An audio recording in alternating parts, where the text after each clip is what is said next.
Good morning dear student class 7।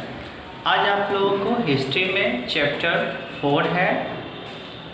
देखिएगा chapter 4 में mainly आप लोगों को दिल्ली सल्तनत पढ़ना है। दिल्ली सल्तनत का फाउंडेशन इंडिया में कैसे होता है और इंडिया में मुस्लिम रूल कैसे आता है और इसका फाउंडेशन का क्या कारण है कि दिल्ली फाउंडेशन होता है और इंडिया में मुस्लिम रूल होता है। तो पहले इसको बैकग्राउंड समझेंगे और उसके बाद इसमें यह समझेंगे कि दिल्ली सल्तनत में टोटल कितने डायनेस्टी आए, उस डायनेस्टी के कुछ फेमस किंग हैं उनके बारे में पढ़ेंगे और उनके द्वारा कुछ सिस्टम इंट्रोड्यूस किया गया था, उस सिस्टम को आपको समझना नीड है। तो चलिए देखिए उस सिस्टम क्या था और वह कैसे आया। तो सबसे पहले दिल्ली सल्तनत की कुछ हिस्ट्री के बारे में समझते हैं। दिल्ली सल्तनत का जो हिस्ट्री है ऐसे समझ सकते हैं कि एक मोहम्मद गोरी एक शासक था, तुर्की शासक, और उस मोहम्मद गोरी क्या करता है, इंडिया पे अटैक करता है। तो उसको कहा जाता है बैटल ऑफ तराइन। उस समय सेकेंड बैटल ऑफ तराइन हुआ था, वह एक तुर्की था और 1192 AD में।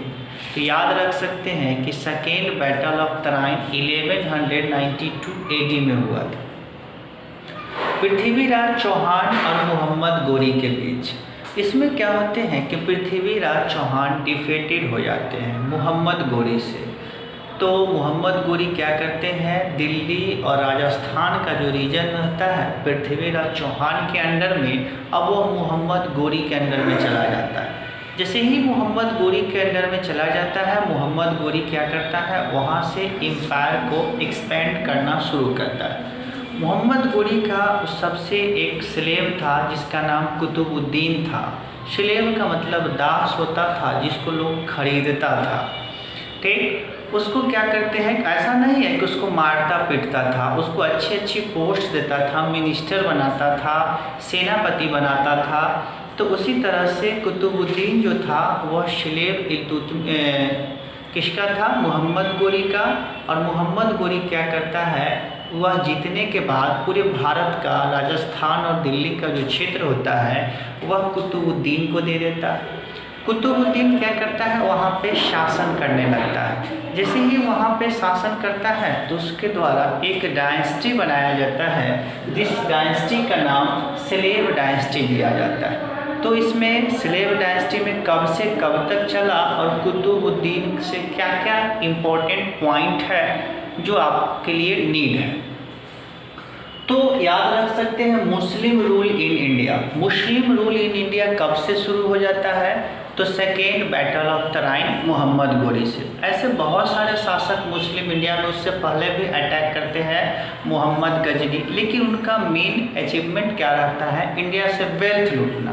लेकिन मोहम्मद गोरी का यह अचीवमेंट नहीं रहता, इसका यह अचीवमेंट रहता है कि वेल्थ के साथ साथ इस्लाम का भी एडवर्टाइजिंग करना। तो देखिए वे क्या करते हैं कि second battle of Tarain 1192 AD में हुआ। उसके बाद स्लेव डायनेस्टी का फाउंडेशन होता है 1206 से लेकर 1290 AD तक। तो ऐसे याद रख सकते हैं कि स्लेव डायनेस्टी कब से कब तक चला, तो 1206 से लेकर 1290 AD तक चला स्लेव डायनेस्टी। उसके बाद आइएगा खिलजी डायनेस्टी। तो खिलजी डायनेस्टी कब से कब तक चला, तो 1290 से लेकर 1320 तक। यानी सभी दिल्ली में जो डायनेस्टी था सल्तनत पीरियड के दौरान उस समय की डायनेस्टी को। अब आते हैं तुगलक डायनेस्टी। तो तुगलक डायनेस्टी कब से कब चला, तो 1320 से लेकर 1414 तक। तो आप डेट भी देख सकते हैं कि जो सबसे मैक्सिमम समय तक अगर कोई डायनेस्टी रूल किया तो वह तुगलक डायनेस्टी ही था। अब आते हैं सैयद डायनेस्टी। सैयद डायनेस्टी 1414 से लेकर 1451 तक क्या किया, रूल किया।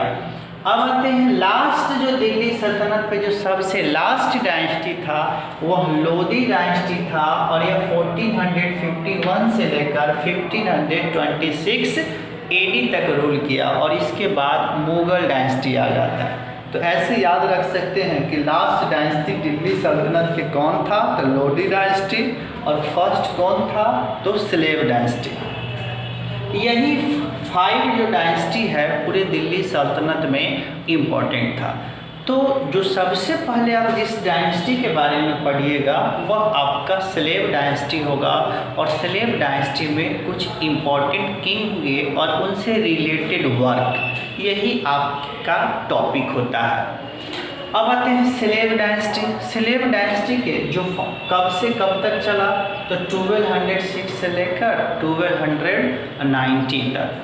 तो इसके फाउंडर कौन थे, कुतुबुद्दीन ऐबक। तो आपसे पूछा जाएगा कि कुतुबुद्दीन ऐबक कौन थे, तो जनरल ऑफ मोहम्मद गोरी, यानी मोहम्मद गोरी के वे सेना के जनरल थे। बाद में यहीं पे रह के रूल करने लगते हैं। मोहम्मद गोरी उनको यहीं पे छोड़ देते हैं और कहते हैं कि आप इसी रीजन में क्या कीजिए, रूल कीजिए।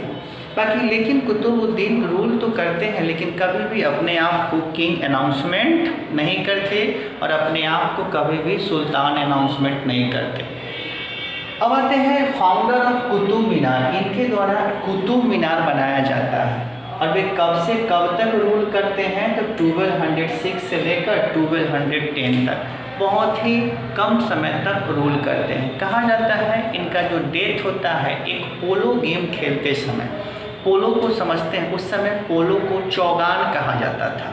तो पोलो कैसे खेला जाता था, तो घोड़ा पे खेला जाता है और एक स्टिक होता है और एक बॉल होता है।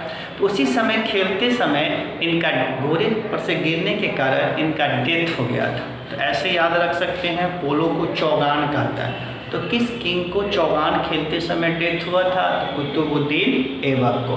वे कौन से मुस्लिम थे, तो वे तुर्किश मुस्लिम थे। कहा जाता है मेनली स्लेव डायनेस्टी का मेनली नाम स्लेव डायनेस्टी नहीं था, इसका जो रियल नेम था ममलूक डायनेस्टी। बहुत सारे हिस्टोरियन कहते हैं कि स्लेव डायनेस्टी को स्लेव कहना रियल बात, फैक्ट नहीं है, क्योंकि इसका नाम ममलूक डायनेस्टी था, क्योंकि इस डायनेस्टी में सभी किंग स्लेव नहीं थे, लेकिन मैक्सिमम किंग जो थे वे स्लेव थे, इसीलिए इसको स्लेव डायनेस्टी कहा जाता है। लेकिन आपसे पूछा जाएगा इसका रियल नेम कौन सा है, तो ममलूक डायनेस्टी। तो आप याद रख सकते हैं इसका रियल नेम ममलूक डायनेस्टी है।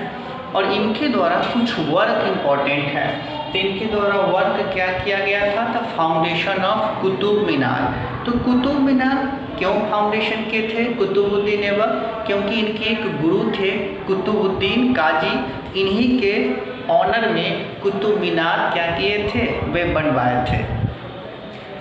इनके द्वारा कुतुब मीनार दिल्ली के क्षेत्र में बनवाया गया था। अब आगे आते हैं 2.5 दिन का झोपड़ा। 2.5 दिन का झोपड़ा में फाउंडेशन किया गया था अजमेर में। तो याद रख सकते हैं 2.5 दिन का झोपड़ा एक मॉस्क्यू है जिसको हम लोग मस्जिद कहते हैं। तो ये भी फर्स्ट ईरानी शैली पे आधारित ये मस्जिद था, यानी ईरान के कल्चर पे डिपेंडेबल यह पूरी तरह से यह मॉस्क्यू था। और इसको 2.5 दिन का झोपड़ा कहते हैं और यह अजमेर में है। और किनके द्वारा बनाया गया है, तो यह बनाया गया है कुतुबुद्दीन ऐबक। इस तरह से कुतुबुद्दीन ऐबक के सन जो होते हैं वह तो राजा बनते हैं, लेकिन इनके सन के पास उतनी एबिलिटी नहीं होता, वे योग्य नहीं होते, इसीलिए फिर बाद में इनके सन को मारकर इनका जो एक स्लेव या कह सकते हैं सन इन लॉ जो इल्तुतमिश थे, वही क्या करते हैं बाद में राजा बनते हैं। तो कुतुबुद्दीन के बाद इनका जो मतलब जो राजा बनते हैं, जो किंग बनते हैं, उनका नाम इल्तुतमिश था। इल्तुतमिश कब से कब तक राजा बनते हैं, 1211 से लेकर और 1236 तक। तो ऐसे याद रख सकते हैं इल्तुतमिश का जो ड्यूरिंग है, वर्किंग ऑफ ड्यूरिंग 1211 से लेकर 1236 तक। He was the slave of Qutbuddin Aibak. शुरू में कुतुबुद्दीन ऐबक का वे स्लेव थे, कुतुबुद्दीन ऐबक का वे स्लेव थे, और स्लेव के साथ साथ क्या थे, इनके सन इन लॉ भी थे। कहा जाता है कुतुबुद्दीन को उतना टाइमिंग नहीं मिल पाया जो वे अपने एम्पायर को क्या कर सके, स्ट्रॉन्ग बना सके। लेकिन जो भी कोई किंग अगर अपने एम्पायर को अगर स्ट्रॉन्ग बनाता है तो उस किंग को रियल फाउंडर कहा जाता है। तो याद रखिएगा, इल्तुतमिश ही फर्स्ट रियल फाउंडर थे किसके, तो स्लेव डायनेस्टी के। और स्लेव डायनेस्टी के जो रियल फाउंडर थे वे इल्तुतमिश थे। क्यों? क्योंकि इन्होंने क्या किए कि मंगोल से अपनी एम्पायर को प्रोटेस्ट किए। उस समय मंगोल बहुत ही पावरफुल था और मंगोल बहुत बार अटैक करते थे। अब आते हैं इनके completed of the Qutub Minar. Qutub Minar बनाना शुरू किए कुतुबुद्दीन, लेकिन इसको पूरी तरह से जो कंप्लीट किए उनका नाम इल्तुतमिश आता था। इल्तुतमिश के भी पास सन था, लेकिन उनके पास उतना एलिजिबिलिटी नहीं था कि वे इस अपने एम्पायर को कंट्रोल कर सके। लेकिन इनकी एक बहन थी रजिया सुल्तान, वह क्या करती है, किंग बनकर दरबार में आती है, यानी अपने कोर्ट में आती है। कोर्ट में आती है, लेकिन कोर्ट के और सब मिनिस्टर जो थे उनको यह पसंद नहीं था कि एक लेडीज़ के सामने उनको अपना सर झुकाना पड़ता था। वे सब क्या करते हैं, एक प्लानिंग करते हैं और रजिया सुल्तान को 1240 में मरवा दिया जाता है। जैसे ही रजिया सुल्तान मरते हैं तो फिर कुछ दिन तक इसके जो सन रहते हैं वह किंग बनते हैं, इसके सन इल्तुतमिश के। लेकिन फिर बाद में इसको कैप्चर कर लिया जाता है। तो याद रख सकते हैं कि फर्स्ट वोमेन रूलर आप याद रख सकते हैं तो कौन थी, तो रजिया सुल्तान थी। और किसकी डॉटर थी, तो डॉटर ऑफ इल्तुतमिश के थे। अब कहाँ आते हैं बलबन। बलबन ये भी काफ़ी इसका वर्क था। बलबन कौन था, तो याद रख सकते हैं इल्तुतमिश के द्वारा एक मिनिस्टर का ग्रुप बनाया गया था। उसी मिनिस्टर के ग्रुप का एक मेंबर था बलबन। बलबन क्या करता है, इसके सन को मार कर और ये अपने खुद को अपने आप को किंग अनाउंसमेंट कर देता है। और कब से कब तक बलबन रूल करता है, तो 1266 से लेकर 1287 तक बलबन क्या करता है, रूल करता है। बलबन का भी कुछ इम्पोर्टेंट वर्क है। बलबन किसी राजा को मार कर बनता राजा बनता है, तो स्वाभाविक है कि उससे जो उसकी एम्पायर का जो पीपल होंगे वह क्या करेंगे, इसके अगेंस्ट जाएंगे। इसीलिए इसने ब्लड एंड आयरन की पॉलिसी अपनाता है। ब्लड एंड आयरन की पॉलिसी का मतलब है कि यह रूल एंड रेगुलेशन बहुत टफ कर देता है ताकि कोई भी इसके विरोधी नहीं रहे और इसके अगेंस्ट में कोई प्रजा नहीं जा सके या कोई मिनिस्टर नहीं जा सके। इसलिए बहुत कह सकते हैं कि बहुत स्ट्रॉन्ग रूल बनाता है, जिसको हम लोग ब्लड एंड आयरन पॉलिसी कहते हैं। कहा जाता है इंट्रोड्यूस द सिजदा एंड पावोश। इसने एक सिस्टम बनाया, सिजदा एंड पावोश। सिजदा का मतलब है कि कोई भी जब राजा के दरबार में यानी किंग के दरबार में अगर उनसे मिलने जाते थे तो वो अपने आप को सिर झुकाकर प्रणाम करना और अपनी पगड़ी उतारकर राजा के पैर पे रखना। तो यह सिजदा सिस्टम था। पावोश सिस्टम था किंग की पैर को चूमना। ऐसा इसलिए बलबन इंट्रोड्यूस किया था ताकि लोग इसके सामने हमेशा नीचे रहे और अपने आप को हमेशा ऊपर दिखाने की कोशिश की। कौन? बलबन।